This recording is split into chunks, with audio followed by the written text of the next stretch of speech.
याचे जी बॉडी आहे त्या बॉडीवरती असणारे आमचे जे काही लोक आहेत पनवेल तालुक्यामधली किंवा पनवेल शहरामधली यामध्ये कोणालाही कुठल्याही प्रकारचं आमंत्रण त्यांच्याकडनं मुळात दिलं गेलं नव्हतं. मला वाटतं पत्रकारांनी पण त्या तिथे प्रश्न विचारला होता, कारण मुळात ही मीटिंगच रामशेठ ठाकूर सामाजिक विकास मंडळ या इथे होती आणि काही पत्रकारांनी त्यांना प्रश्न विचारले त्याच्यात की फोन देखील भाजप कार्यालयातनंच आले होते पत्रकारांना किंवा उद्या प्रेस कॉन्फरन्स आहे आणि ती प्रेस कॉन्फरन्स चालू होईपर्यंत पत्रकारांना देखील विषय काय हाच माहिती नव्हता. मग मला एक कळत नाही की जर सकल मराठा समाज पनवेल म्हणून देखील अशा प्रकारची जर त्यांना मिटिंग लावायची होती तर एवढी गुप्तता पाळायची गरज काय. जर त्यांनी सकल मराठा समाज रायगडने 3 तारखेला घेतलेली भूमिका आहे ही त्यांना जर मान्य नव्हती, पटत नव्हती, तर त्यांनी ताबडतोब मला वाटतं की दुसऱ्या दिवशी त्याच्याकडे वेळ होता 4 तारखेला त्यांनी अशा प्रकारची एक सार्वजनिक बैठक समाज म्हणून घ्यायला हरकत नव्हती. शेवटी समाज आहे.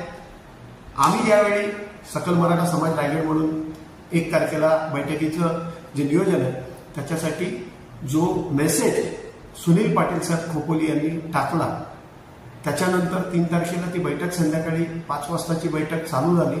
ती जवळजवळ 8-8:30 पर्यंत ही बैठक चालू होती. मुळात जर अशा प्रकारची बैठक घेतल्यानंतर अशा प्रकारचं नियोजन झाल्यानंतर बसलेल्या मराठा समाजातील प्रमुख समन्वयकांना मग ते खालापूर, कर्जत, खोपोली, पनवेल अशा विविध भागातनं ते तिथे आलेले जे समन्वयक होते त्या समन्वयकांना सर्वप्रथम बोलायची संधी दिली. त्यांना विचारलं की आपण काय करायचं आणि ते केल्यानंतर ज्यावेळी सगळ्यांचा एक सूर आला, एक मत झालं, त्यानंतर इथे बसलेल्या समोरील बसलेल्या जे मराठा समन्वयक आहेत त्यांनी ही भूमिका घेतली.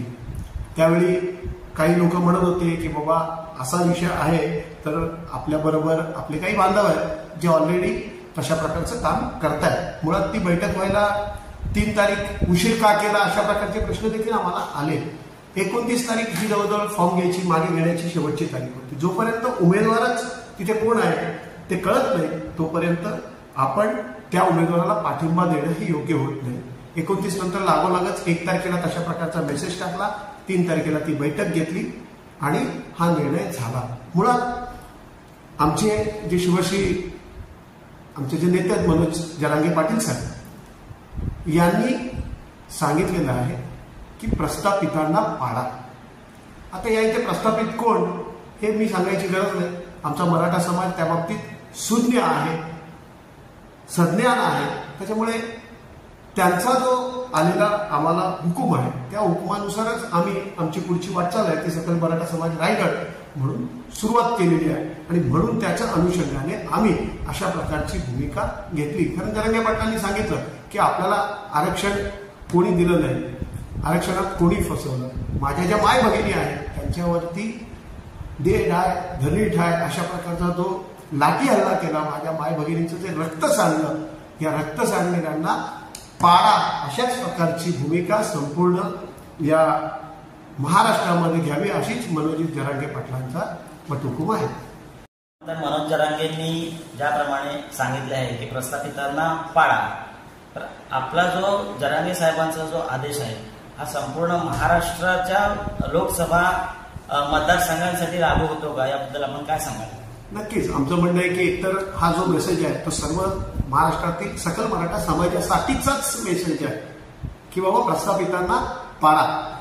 आज मुळात आम्ही जी भूमिका घेतली ती 3 तारखेला भूमिका आमची क्लिअर झाली. 4 तारखेला ती आणखीन मोठ्या प्रकर्षाने आम्ही ती क्लिअर करून टाकली की बाबा 4 तारखेला सकाळी ज्यावेळी उमेदवार आमच्याकडनं वेळ घेतली आणि उमेदवार आम्हाला भेटायला आले, जर एखादा उमेदवार आम्हाला ज्यावेळी सकल मराठा समाजाला भेटायला येत होते त्यावेळी ते फोन करून आम्हाला भेटायला आले, त्यावेळी आम्ही त्यांना सांगितलं की आजच्या रात्रीच आमचं ठरलंय की आम्ही तुम्हाला पाठिंबा देणार आहोत, तुम्ही येत असाल तर तुमचं स्वागत आहे. त्या अनुषंगाने आम्ही त्यांचं तिथे स्वागत केलं आणि ही भूमिका नुसत्या या इथे नसून ती संपूर्ण रायगड जिल्ह्यासाठी होती.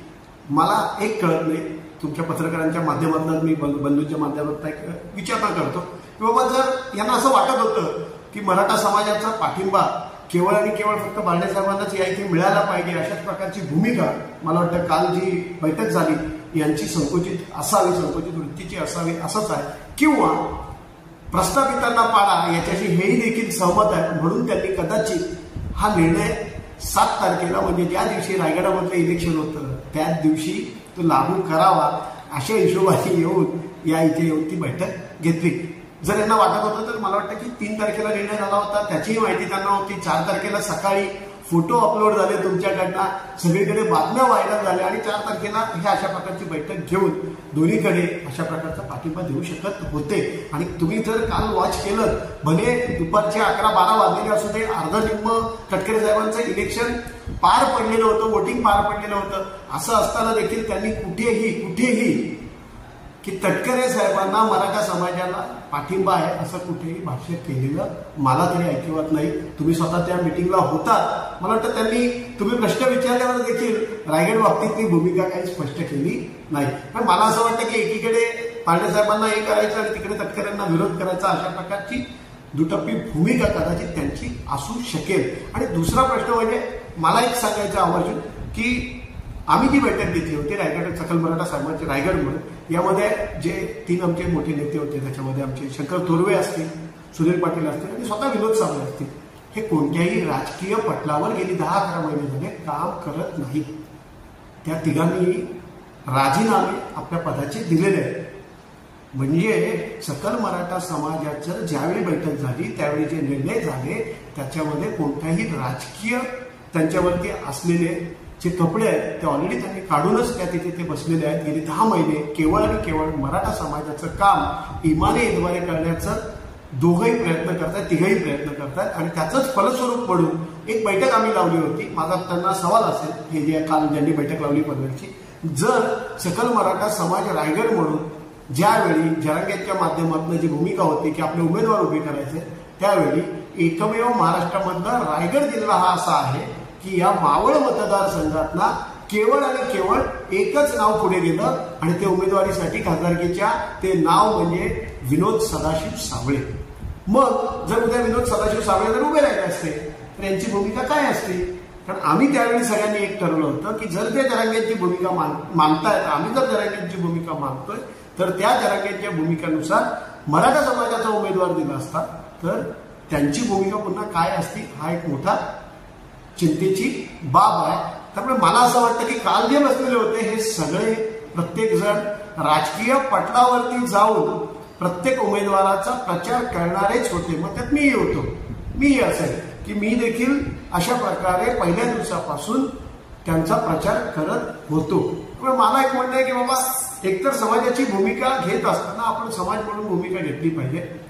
ज्यांना जिथे काम करायचं त्याच्याबद्दल आमची कोणतीही हरकत नाही. परंतु सकल मराठा समाज रायगड म्हणून 3 तारीख आणि 4 तारखेला जो निर्णय झालेला आहे त्या निर्णयानुसार सर्व सकल मराठा समाज रायगडमधील हा संजोग वाघेरे पाटील साहेब यांच्या पाठी ठाम उभा आहे. त्यांची जी निशाणी आहे ती मशाल, त्या मशाली समोरचं बटन दाबून यावेळी मराठा समाज आपली जी काही ताकद आहे ती मतदान रूपी ताकद या संपूर्ण महाराष्ट्राला, या सरकारला आणि या रायगड जिल्ह्यातील जे दिग्गज नेते आहेत त्यांना दाखवल्याशिवाय शांत बसणार नाही. धन्यवाद.